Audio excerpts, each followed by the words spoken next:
नमस्कार। आज हम बात कर रहे हैं धरती की उस खौफनाक करवट की जिसने पूरे विश्व को हिला दिया।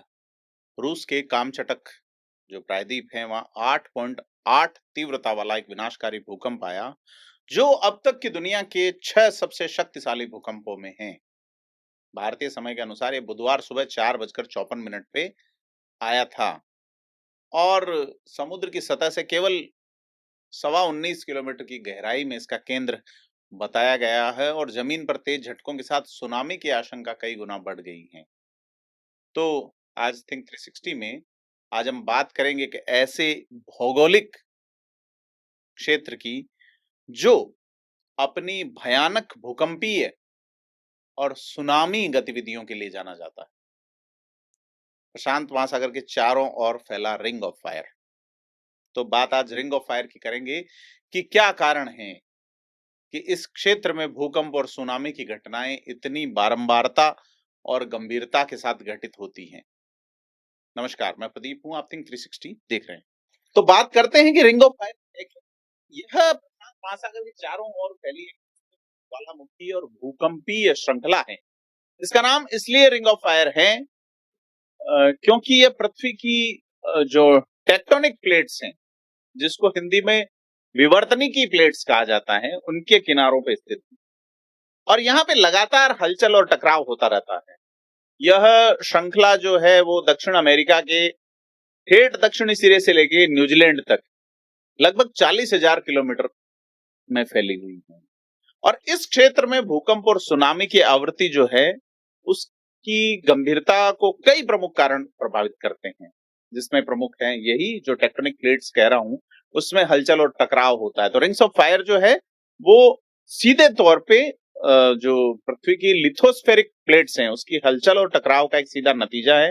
जब ये प्लेटें एक दूसरे से टकराती है या एक दूसरे के नीचे खिसकती है तो ऊर्जा का एक बड़ा भारी कलेक्शन यानी कि संचय होता है और यही कलेक्टिव एनर्जी जो है बड़े भूकंपों के रूप में अचानक मुक्त होती है और इसी कारण इन इलाकों में भूकंप आते हैं और ज्वालामुखी विस्फोट होते हैं। दूसरी वजह जो है कि सक्रिय ज्वालामुखी जो हैं वो और भूकंप है उनमें जो एक हाई डेंसिटी है वो एक बड़ा कारण है। आपको जान के हैरानी होगी कि पृथ्वी पर आने वाले लगभग 90% भूकंप इसी क्षेत्र में आते हैं और पृथ्वी पर जितने सक्रिय ज्वालामुखी हैं यानी कुल 452 ज्वालामुखी सक्रिय हैं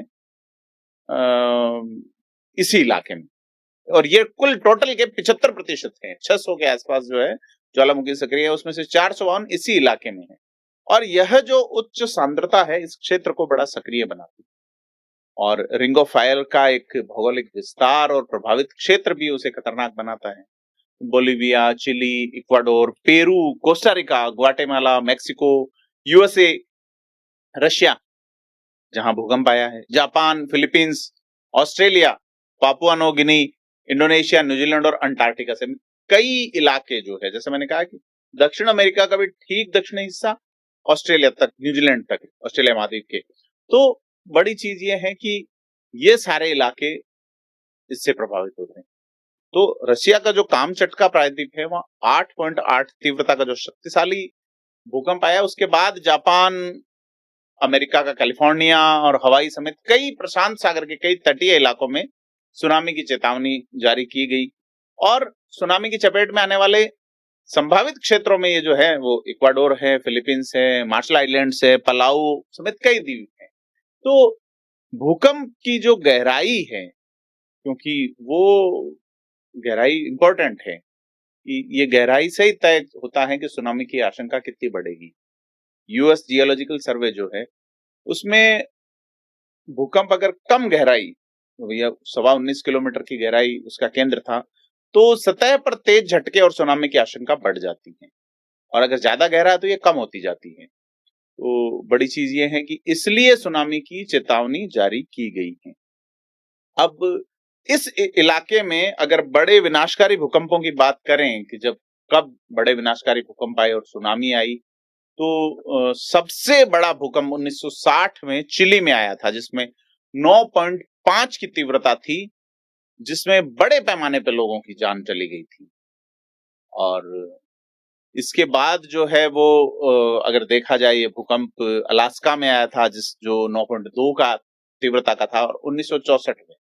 फिर इंडोनेशिया के सुमात्रा में 9.1 की स्पीड का भूकंप आया था जिसमें सुनामी उत्पन्न हुई और 2.8 लाख लोग मारे गए।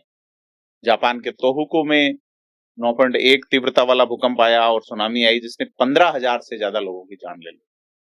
साथ ही फुकुशिमा परमाणु रिएक्टर को भी भारी नुकसान पहुंचा था। और ये वही आपदा थी जिसकी भविष्यवाणी जापानी भविष्यवक्ता रियो ताउत्सुकी ने 1991 में अपने graphic novel the future I saw में सटीक रूप से की थी। और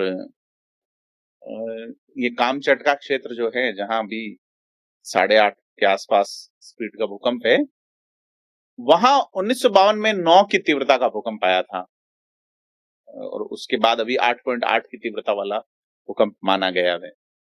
तो इस इलाके में 1952 के बाद अब तक का सबसे शक्तिशाली भूकंप का झटका था और इस भूकंप के बाद करीब 30 आफ्टर शॉक महसूस किए गए। और रशिया की जो साइंस एकेडमी है उसने कहा है कि ये 1 महीने तक आफ्टर शॉक्स जारी रह सकते हैं जो कि 7.5 की तीव्रता तक हो सकते हैं। तो कुल मिला के भूकंपों का जो विज्ञान है, भूकंपों का जो भूगोल है, वो न केवल भूकंप बल्कि सुनामी जैसे तूफानों की भी वजह बनती हैं। क्योंकि हाल ही में हवाई जो द्वीप हैं वहां 6-6 फीट ऊंची लहरें उठती दिखाई देखी गई, क्योंकि जापान में 16 जगहों पर सुनामी दर्ज की गई है और जापान में 19 लाख लोगों को सुरक्षित स्थानों पर चले जाने को कहा गया है। तो अगर देखा जाए तो रिंग्स ऑफ फायर जो है, जो मैंने प्लेट्स बताई आपको, टेक्टोनिक प्लेट्स, उसकी जो भूवैज्ञानिक संरचना ही उसकी सबसे बड़ी कमजोरी है।